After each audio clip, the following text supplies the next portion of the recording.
I'm sitting in the principal's office of my son's school with my wife and my son to my right, and another couple and their daughter to the left. The girl is bandaged around her nose and cheek, and we're waiting for the principal to arrive. I'm feeling unprepared for this particular bit of parenting. I'm scared of getting it wrong, and I'm worried about preparing my first child for life. Earlier that day on the playground, Eli and a friend of his found a dead spider, and they decided the spider needed a proper burial. They were gathering some stones and digging a small grave for the spider when a little girl, the one to my left, started dancing and spinning and singing around them.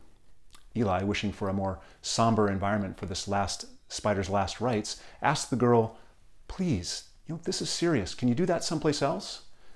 She simply said, "No," and went back to dancing and singing and spinning. Eli's friend grabbed a bucket of sand. Eli finished up the grave, found an appropriate headstone, and they were about to move the spider into the grave when the girl, still singing, danced between them. Eli was getting angry, but not yet realizing it. He asked her again, "Please, this is serious. It's a big playground. Go do that somewhere else." The girl replied, "No, you can't make me." He didn't see another solution. Eli reached down, he grabbed a rock, and he threw it at her. I know you're wondering, so I'm going to spare the suspense. There was a lot of blood, but no permanent damage. That evening at home, I asked my son, what was he thinking? "Dad, I was trying to aim over her head, and I missed." Now I play catch with him, and there's just no way that he missed. In any case, now I'm sitting in this principal's office, and we're developing a plan to correct this type of behavior. For Eli, mindfulness became a big part of the solution. Kind behavior is one of the things we pass from one generation to the next. Another thing we might pass from one generation to the next is our family money stories. Now, it's been 10 years since he threw that rock. Today, he's a freshman in high school. Like many of your parents, my wife and I are trying to leave our kids with the kind of money stories that will help them be successful. I want them to know that they've got to work hard, but I don't want to stress them out. I want them to do something they love and are good at, but understand that they have to provide something the world wants. We want to warn them about all the pitfalls, but let them know we believe in them. They've got this. You might feel unprepared for this transition into being an adult. You're probably scared of getting it wrong, and I know you're worried about handling your own money. I can tell you that my kids are going through it, and I'm worrying with them. There are two simple to understand, hard to follow rules about money, and a special tool, mindfulness, which makes the following easier. They can help you be both more financially successful and less anxious about money. One of the biggest fears I hear from high school students who are preparing for college is that they're worried about the costs. If you're worried about the cost, it just means you're paying attention. The first rule will sound obvious when I say it, and that's because it is obvious. Throughout your life, you've got to spend less than you make.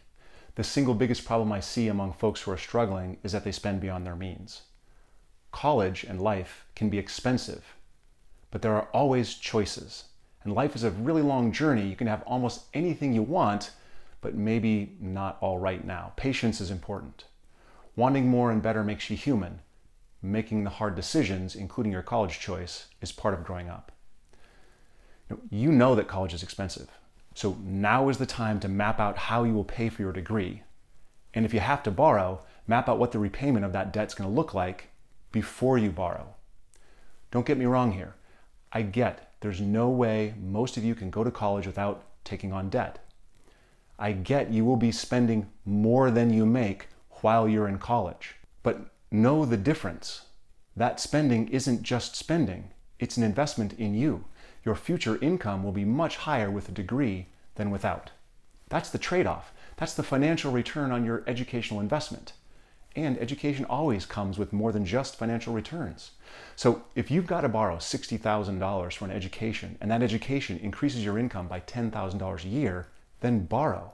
But be mindful of the trade-off and be careful of the extras while you're in college. The second rule is not as obvious as the first, but it's just as important.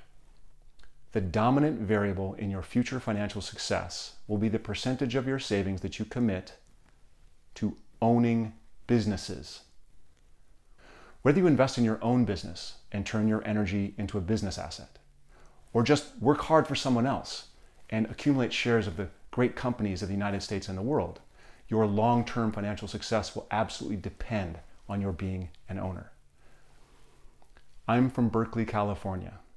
I know this provokes a response. I know it brings up the cultural divide around fairness and inequality. I know it can stimulate questions and even accusations. I'm not making a judgment. I'm offering a practical truth. It is a benefit in your lives to be owners as soon as possible and stay owners come what may. As you spend less than you make, invest that difference. Target 10, 20% of your earnings for long-term investing. Talk to your parents about setting up a Roth IRA for your part-time income or your babysitting money. Start building assets. There are 3 places to put money. You can deposit it in a bank. Everyone should do this up to a point. Call this your emergency fund. The bank will then turn around and lend or invest that same money in the community to create a return for the bank's shareholders. Or you can lend your money to companies or governments and get a fixed return, allowing them to use your capital to invest in their operations, or you can become an owner yourself. The sooner you become an owner and commit for the rest of your life to being an owner, the sooner innovation, productivity, and compound interest will work to your benefit. I know that no one likes talking about investing in a pandemic, and the idea of starting a business or buying shares of great companies just seems out of place today, but it won't always. These are crazy times, but the one consistent feature of the crazy times is that they pass. And the times are going to have an effect, but they won't determine your outcomes. Your choices will determine your outcomes.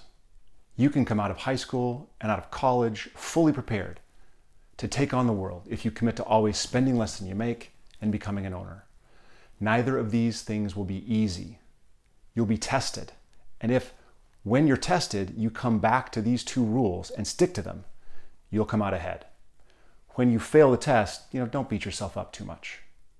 When I was a freshman in college, I had saved up $400 in addition to my college costs so that I could enjoy my freshman year. It was gone in the first week as I tried to impress my friends. That is a spending test failure. You too will be tested. Do you really need a car in college? Could you make time for a part-time job even if it's going to affect your social life? And someday you'll have $1,300 in your Roth IRA and markets will fall. Your $1,300 will be worth $700. You may panic a little, and then you're going to remember some guy who did a TEDx talk at your high school and told you to do this. You might get a little angry. You may want to throw rocks. That's the test. Mindfulness is recognizing the test as a test and staying true to the plan. The test might start out from outside pressure, our friends or the media, but it's actually physiological. It resides in our amygdala, in our fight or flight response. You see, to our lizard brain, everything is a lion trying to eat us. We are naturally, pre-consciously attracted to things that make us happy, and we push away from things that make us unhappy. Spending makes us happy in the short run, where we live, while it can hurt us in the long run. Market volatility makes us unhappy in the short run, while embracing it can make us happy in the long run, where our future selves will live. Mindfulness practices can allow us to be with our feelings without acting on the internal biases that rule our lives.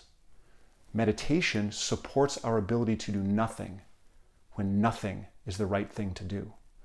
One of the most important abilities we can develop as we become adults and start dealing with large sums of money is the ability to not act when our peers, the press, and our own brains are telling us we have to. Successful ownership requires patience and discipline. Cultivating mindfulness in your life will lead to both better financial outcomes and less financial anxiety. You deserve a mindful approach to money that starts with knowing what's important to you. You deserve a mindful approach to money so you can focus your spending on those things. You deserve a mindful approach to money so you can become and patiently remain an owner. You deserve a mindful approach to money.